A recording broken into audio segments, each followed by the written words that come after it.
बिस्मिल्लाहिर्रहमानिर्रहीम। अस्सलामु अलैकुम वरहमतुल्लाहि वबरकातुहू।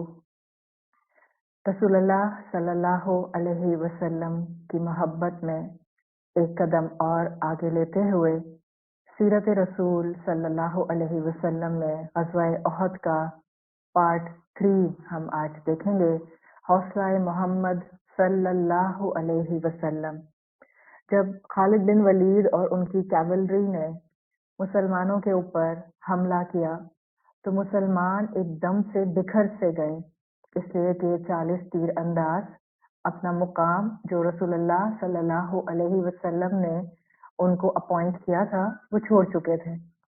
इधर कुरैश ही में से किसी ने ये र्यूमर बुलंद कर दी कि रसूलुल्लाह सल्लल्लाहु अलैहि वसल्लम नाउज़ुबिल्लाह मारे गए हैं। ये सुनकर मुसलमानों के हौसले और बहुत ज्यादा कमजोर हो गए और उनको लगा कि अब क्या फायदा इस जंग का और इस बैटल का। ऐसे में एक सहाबी अनस, उन्होंने पुकार कर मुसलमानों को ललकारा, उनको मोटिवेट किया, उनको कहा कि जिस कॉज में अल्लाह के रसूल सल्लल्लाहु अलैहि वसल्लम ने जान दी है, हमें भी चाहिए कि हम अपनी जिंदगी उसके लिए लगा दें। ऐसी जिंदगी का क्या फायदा जिस जिंदगी के अंदर हमें अल्लाह के रसूल सल्लल्लाहु अलैहि वसल्लम के कॉज को छोड़ना हो। तो ऐसे में मुसलमानों के हौसले बुलंद हुए और उन्होंने दोबारा से करेज गेन करके लड़ाई शुरू की। इधर कुरैश ने मुसलमानों की मुख्तलिफ रैंक के ऊपर जो आप सल्लल्लाहु अलैहि वसल्लम ने बनाए थे उन पर खूब हमले किए और बहुत से मुसलमान जो थे वो शहीद हो गए। इसी दौरान में रसूलुल्लाह सल्लल्लाहु अलैहि वसल्लम के ऊपर तीर उनके निशाने पर करके कुरैश ने बरसाने शुरू किए तो अबू दुजाना रदियल्लाहु अन्हु वो बैक करके तीरों की तरफ खड़े हो गए और अल्लाह के रसूल सल्लल्लाहु अलैहि वसल्लम के लिए एक ढाल, एक प्रोटेक्शन बन गए। उन्होंने सारे तीर अपनी बैक पर लिए, काफी लंबे टाइम तक वो जख्मों की जो तकलीफ थी वो बर्दाश्त करते रहे। अल्लाह के रसूल सल्लल्लाहु अलैहि वसल्लम को आंच नहीं आने दी। आप सल्लल्लाहु अलैहि वसल्लम की ओहद के मौके पर चीख जो थी वो जख्मी हुई थी, इसलिए कि आपके आर्मर की जो चेन थी वो आपके गाल मुबारक में, चीख में अंदर चली गई थी, जिसकी वजह से वहां जख्म हो गया था।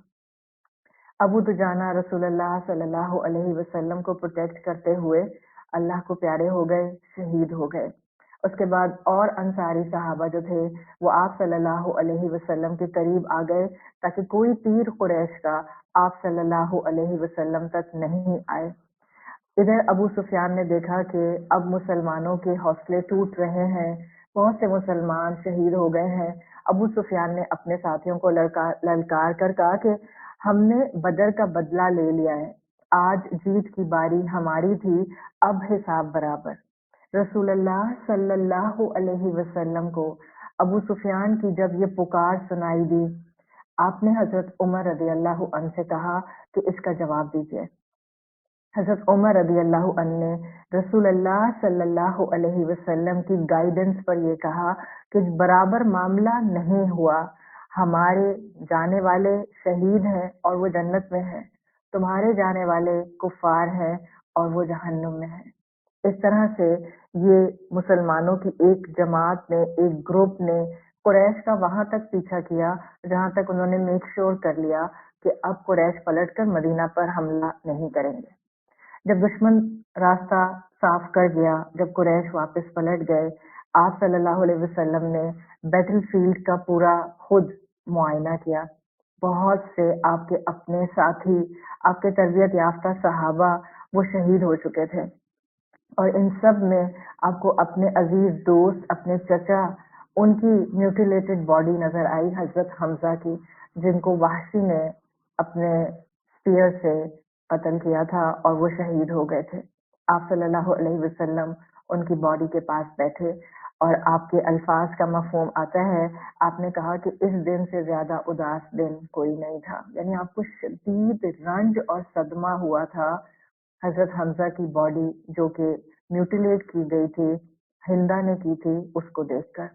پھر آپ صلی اللہ علیہ وسلم نے اتنے مسلمانوں کی، اتنے شہداء کی باڈیز دیکھ کر کہا کہ جو سب سے زیادہ قرآن جانتا تھا اس کو پرومیننٹلی قبر میں جگہ دی جائے، اس لیے کہ وہ ایک سارٹ آف جس کی جہاں پر شہادت ہوئی تھی آپ صلی اللہ علیہ وسلم نے حکم دیا کہ اس کو وہیں پر دفنا دیا جائے۔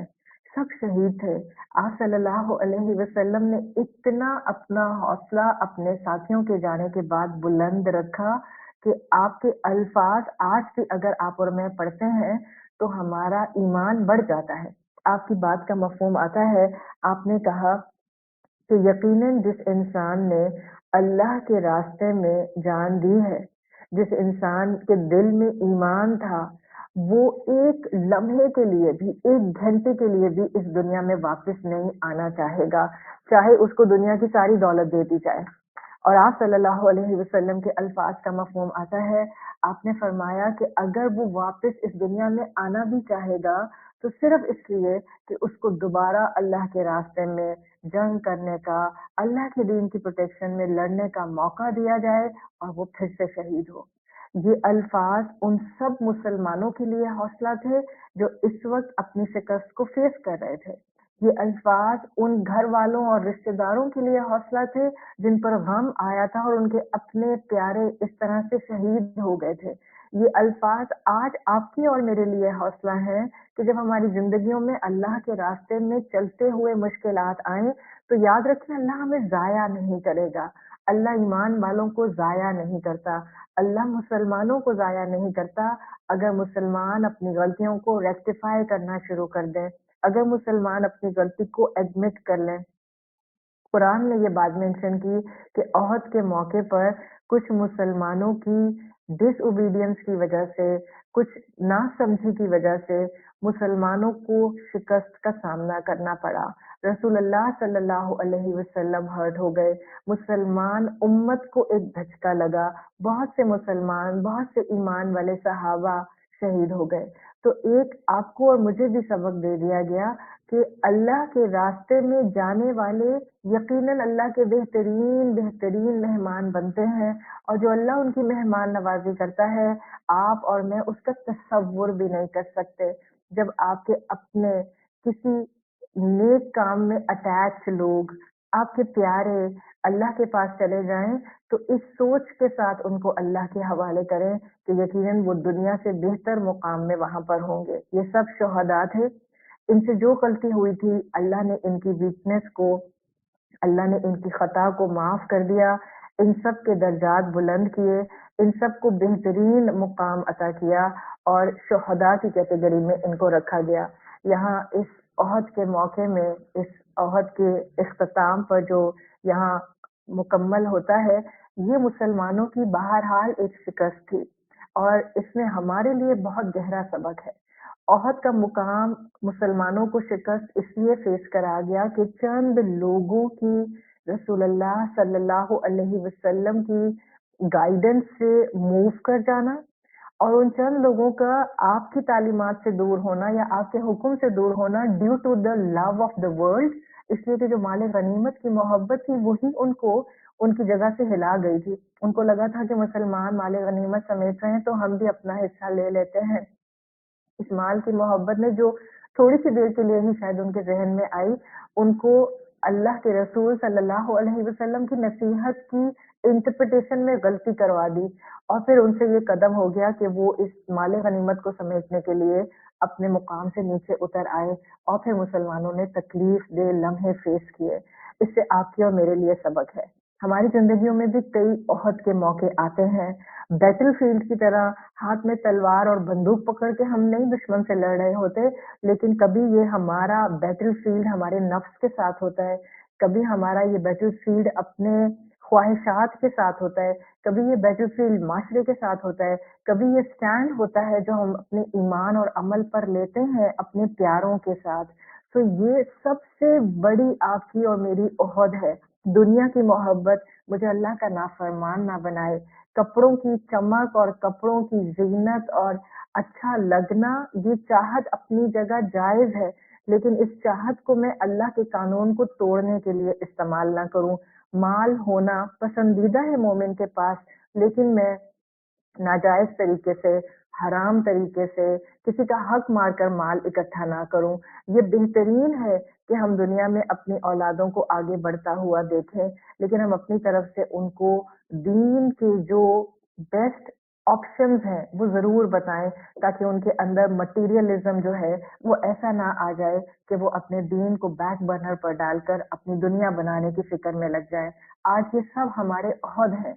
रसूलुल्लाह सल्लल्लाहु अलैहि वसल्लम की सीरत से पता चलता है कि जब आप ओहद से वापस मदीना पहुंचे तो आपने अपने साथियों को इकट्ठा करके कहा, we are moving towards a bigger war than a lesser war.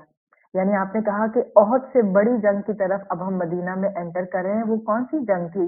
वो नफ्स से जंग थी, ख्वाहिशात से जंग थी। हम कहाँ अपनी मर्जी करें और कहाँ हम अल्लाह के रसूल और अल्लाह के अहकामात को बुलंद रखें, ये सबसे बड़ी जंग है। आज इल्म हासिल करने वालों की सबसे बड़ी ओहद ये है कि वो इस इल्म को अपने अमल में ढाल पाते हैं या शैतान की बातों में आके और नफ्स की बातों में आके इल्म को इल्म की पॉकेट में बिल्कुल अलग रखते हैं और अखलाक और मामलात को दुनिया के साथ शैतान की बातों में आकर अलग रखते हैं। तो सीरत रसूल सल्लल्लाहु अलैहि वसल्लम से ये ओहद का एक मुकम्मल वाकया था, जिसको हमने 3 हिस्सों में अल्हम्दुलिल्लाह किया। रसूल अल्लाह सल्लल्लाहु अलैहि वसल्लम के हौसले कभी पस्त नहीं हुए, आप कभी डीमोरलाइज नहीं हुए, इसलिए कि अल्लाह आपके सामने हमेशा होता था। अल्लाह की मदद आपको यकीन के साथ हमेशा अपने आसपास महसूस होती थी। अल्लाह पर तवक्कुल और रिलायंस आप कभी हटने नहीं देते थे। यही चीज हमें रसूलुल्लाह सल्लल्लाहु अलैहि वसल्लम से सीखनी है। हौसला मोहम्मद सल्लल्लाहु अलैहि वसल्लम दरकार है। आपने नहीं कहा, अल्लाह मैं तो आपका नबी हूँ, मैं तो रसूल हूँ, मैं तो हबीब हूँ, क्यों आपने मुझे और मेरी उम्मत को शिकस्त दी? वो कंप्लेंट्स नहीं करते थे अल्लाह से, वो अल्लाह को इस तरह क्वेश्चन नहीं करते थे। और आज हमें भी ये सीखना है। आपकी ज़िंदगी में जो मुश्किल है वो आपकी ओहद है। आपकी ज़िंदगी में औलाद की तरफ से मुश्किल है, स्पाउस की तरफ से मुश्किल है, रिलेटिव्स की तरफ से मुश्किल है, हालात की तरफ से मुश्किल है, फाइनेंशियली मुश्किल है या आप इमोशनली मुश्किल का शिकार हैं। प्लीज़ हौसला मोहम्मद सल्लल्लाहु अलैहि वसल्लम से सीखिए और इन मुश्किलात को अपने रास्ते में अपने रब की तरफ बढ़ने की अपॉर्चुनिटीज़ बना लीजिए। अल्लाह ताला हमें रसूलुल्लाह सल्लल्लाहु अलैहि वसल्लम की रोज़े महशर शिफात नसीब फरमाए। अल्लाह हमें भी शहादत की मौत नसीब फरमाए। सुब्हानक अल्लाहुम्मा व बिहम्दिका नशहदु अल्ला इलाहा इल्ला अंता नस्तगफिरुका व नतूबु इलैक। अस्सलामु अलैकुम व रहमतुल्लाहि व बरकातुहू।